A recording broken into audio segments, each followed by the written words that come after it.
just random ass bullshit is this? Well, what B got up his knickers recently?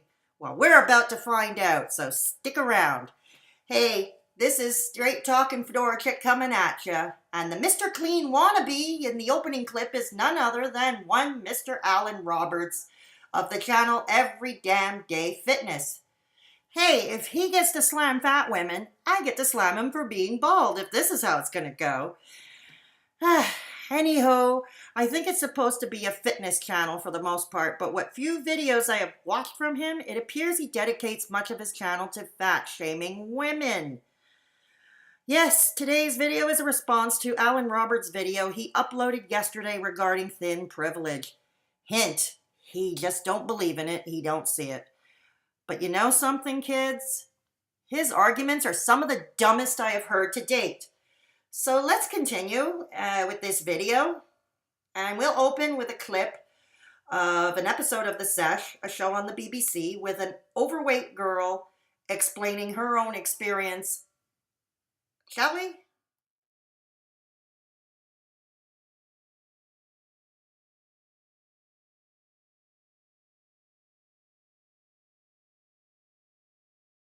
You are just not granted it. As somebody that's been fat before, you are not granted privilege. You are granted privilege for being obese, if you ask me. You are granted privilege that a thin person would not actually be privy to. You are granted the privilege of taking up more fucking space. Obese privilege? Seriously? Must I really explain how silly that sounds? I too was categorized obese after I hit my 40s. I can tell you, I had no privileges that thin people have whatsoever. For the most part, even after losing about 50 pounds, I still don't. But again, let's cut him a teeny tiny little bit of slack. He is, after all, a dude. Overweight women are far more discriminated against, ostracized, and marginalized than overweight men, for the most part. She takes up space, is his opening complaint in his video. Why do I think Alan's ego takes up double that space?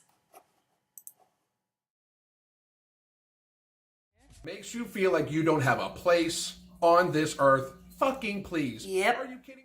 I totally get that feeling that society does not want us to have any sense of belonging. And yes, I also believe they feel that we do not deserve a place on this earth. I feel that every day of my life, just observing the way people behave towards me or around me, or the way people gawk at me. I live it daily. Penalized for superficial things like our appearance. My point is that fat or thin, it does not take away from the fact that we are more than our size, whether we're large or small, that our size appearance should not define who we are as people. Too often, people who are not attractive or slim enough by society standards are overlooked, passed off, discarded, even bullied. I know that speaking for myself and other overweight women I have met over the years, we are often left out, passed over for jobs and promotions, for one.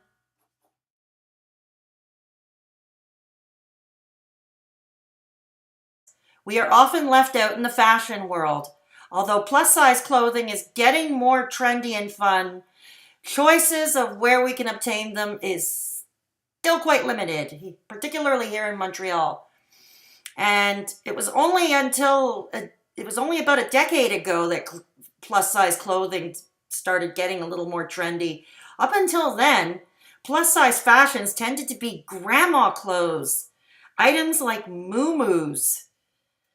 Oh yes, Alan does touch on fashion in his video. We'll get to that later. And then we're going to hear his boneheaded ideas about public transportation. In the UK and in the United States, where you're mainly talking about, the majority of people are overweight or obese. Plus size. You were obese. You're fat. I mean, plus size. So what's plus size? What exactly is plus size? I understand it's like a fashion thing. What would I be? I have a bigger frame than the average male my size. Am I plus size? Dude. For you, it's called big and tall shop.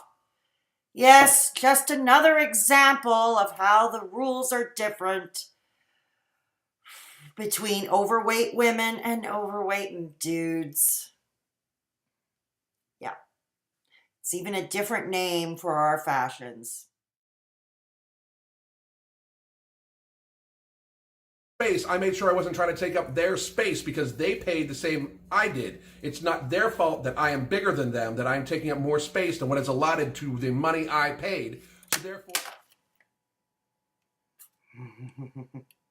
Missed.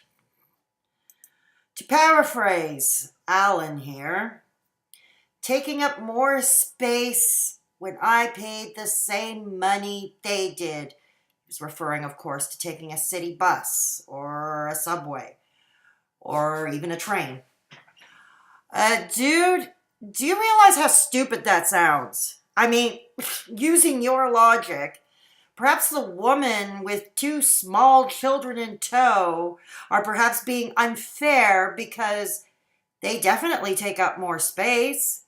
Or how about somebody with a lot of packages and bags after a day of shopping?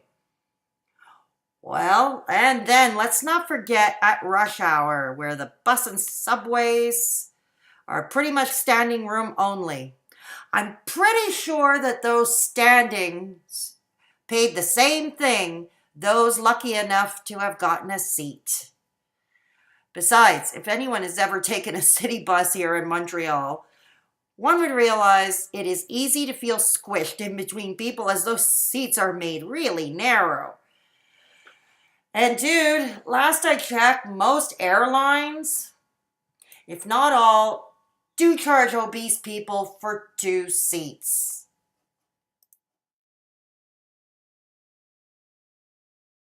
really? Because last I checked, there was entire companies like Torrid and a few others that had only clothes for obese and overweight women. That my wife, who is a yoga instructor, does not have stuff like that. Most really fit women don't have stuff like that. So you have the privilege of having entire companies based around what you should wear. You have that's an entire privilege of entire companies based around overweight and obese women. To be real, fit women do not have that. They really, really don't. It is hard. My wife will shop for hours and hours and hours and hours and hours for a pair of jeans, and they'll either be too long when they actually fit, her waist and thighs and butt, or they'll be too short when it's an impossible thing for her. We will shop for hours. Ooh, boy. Where's the Nikocado avocado and his violin when you need it? Oh, poor baby. So the yoga instructor wife has trouble finding jeans because the legs are either too short or too long. Let's take a moment of silence while we mourn this. Moment's over. Yep, kids, he really went there. I mean, for openers, it's funny. The one thing I don't have trouble with is finding a proper leg length for my jeans. And I'm 5'8.5", which is slightly taller than the average height of a woman these days. This is not even a serious issue. It's a non-issue. It's why tailors and sewing machines were invented. As for the leg being too short, dude, let me clue you in on a fashion tip. Ankle-length pants have been in style for a while now. No need to fret. Plus, if she really doesn't like the shorter leg, wear boots to hide that.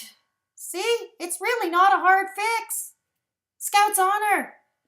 Trust me, we overweight women, we're going to use his lingo today, in part. We overweight women have it much harder. Sure, there are now more retailers catering to overweight women, but it is still very difficult to find something that looks at least somewhat flattering or something that hides at least some, if not all, the rolls and budges. And yes, many of us overweight women must wear dreadfully uncomfortable items like waist cinchers or some kind of compression stockings or bodysuit underneath the clothes in an effort to look decent. Can you imagine in a Montreal summer where it gets to be 40 degrees with the humidex?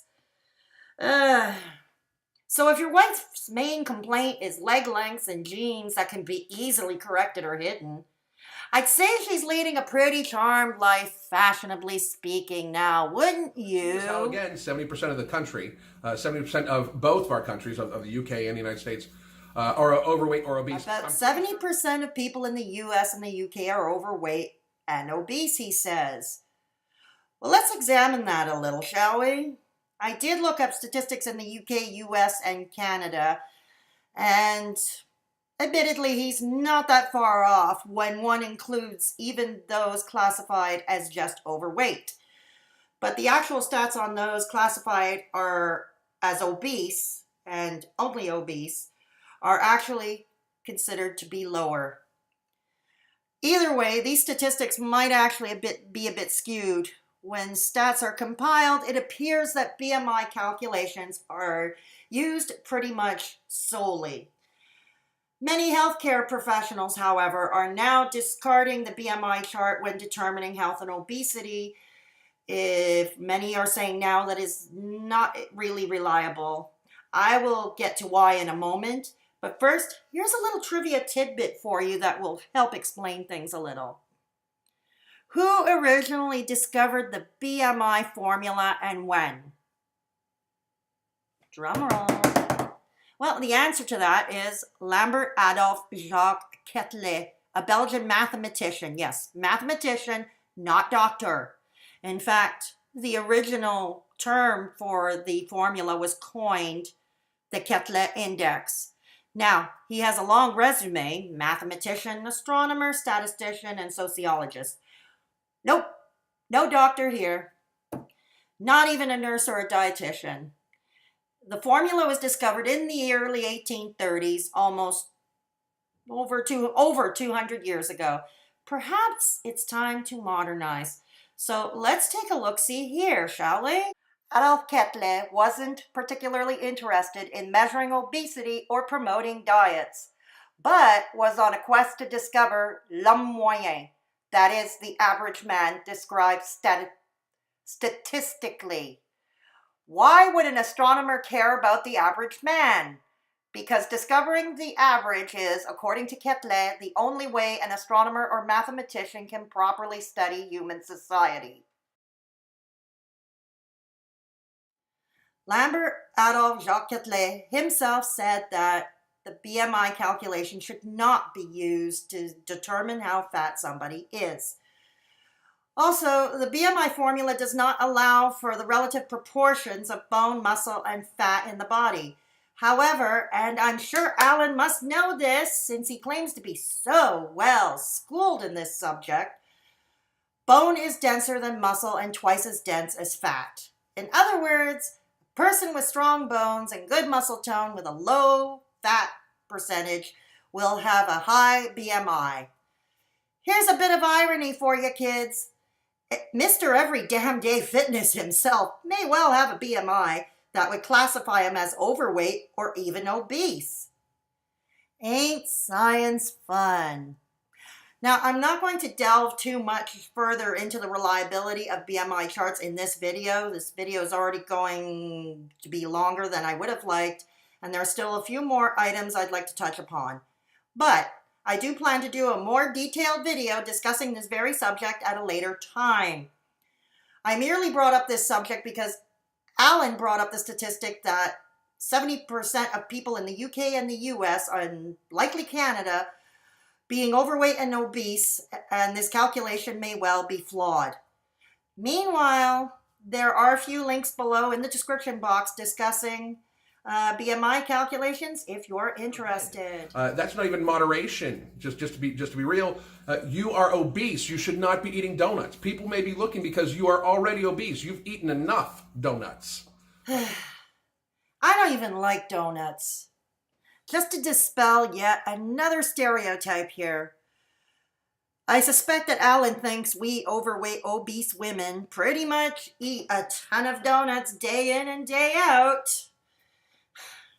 Anyways, in that clip, Alan was referring to the girl on the BBC sesh who was saying that people stare at her if she eats a donut or any other form of junk food. In all honesty, we overweight women are gawked at if we eat anything at all, really. Yes, even yours truly, who has been a vegetarian for over 25 years and a vegan in the last year. According to many who fat shame, it would appear that they would prefer it if we stopped eating altogether. So there's no pleasing anyone, it would appear. Anyway, let's check out a few more of Alan's brain farts, shall we? Try bringing broccoli and fish to work in a Tupperware container sometime. Try being around a bunch of people, like just the average population, and trying to only order like the veggies and a protein at dinner, and watch in amazement. Watch as when you say, no, I'm not going to have any of the breadsticks today when you go to Olive Garden or wherever. Watch the looks of the people's faces. Watch the look on the server's face when you're like, no, I'm not having that. They'll remark on, oh, we're a healthy eater, or you should live a little because you're already thin. Dang. Once again, where is Nikocado Avocado and his violin? Okay, some points on Alan's brain farts here. I don't know, dude. Maybe because your Tupperware full of fish and broccoli would be stinky to many? Perhaps seeing your plate with dead animals on it could repulse many. It would appear that Alan works in the fitness industry. Thus, it would not be surprising that many of his colleagues and or clients would be vegetarian or vegan. And number 3, about servers or fellow diners in restaurants making comments about you not touching the breadsticks or whatever. I mean, come on. Is that really stigmatizing? I mean, I seriously doubt even Alan feels stigmatized over that. In fact, I'm sure with his inflated ego, he probably is happy to hear it. No, Alan is clearly grasping at straws here.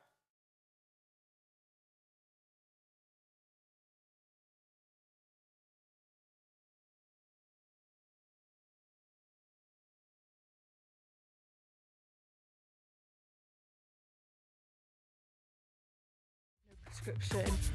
If the healthiest thing for you is to lose weight and not actually be put on a prescription on a chemical substance to change your body chemistry in some way, why would you not just get healthy? The doctor is prescribing you something. The prescription is to lose weight. Lose weight, he says. Gee, dude, why didn't we think of that? Here's food for thought. Pardon the pun. Ever occur to you that if it were that easy to lose weight or stay slim or maintain weight loss, that we'd all be slim? No, I didn't think so. Not going to get into things like food and addiction and such here. Agreed that somebody in the super obese class likely has a food addiction, but also mental health issues are at play for many, and they go hand in hand. So more complex than the old platitude of eating less and moving more. Also, Alan likely did not take into consideration that for those like that girl he featured in Sesh, who don't appear to be in the super obese class, there are other possibilities as to the weight gain or problems losing it. Several medical conditions, for example. A, hypothyroidism or Hashimoto's, which is what I have. And by the way, it took many years for doctors to find it.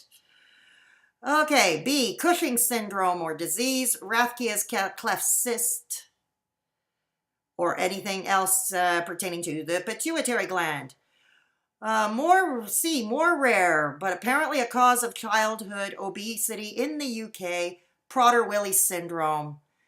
D, low testosterone levels in men. A symptom of that is increased belly fat.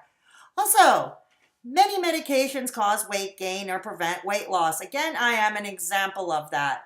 SSRIs, for example, antidepressants like Lexapro and Prozac come to mind.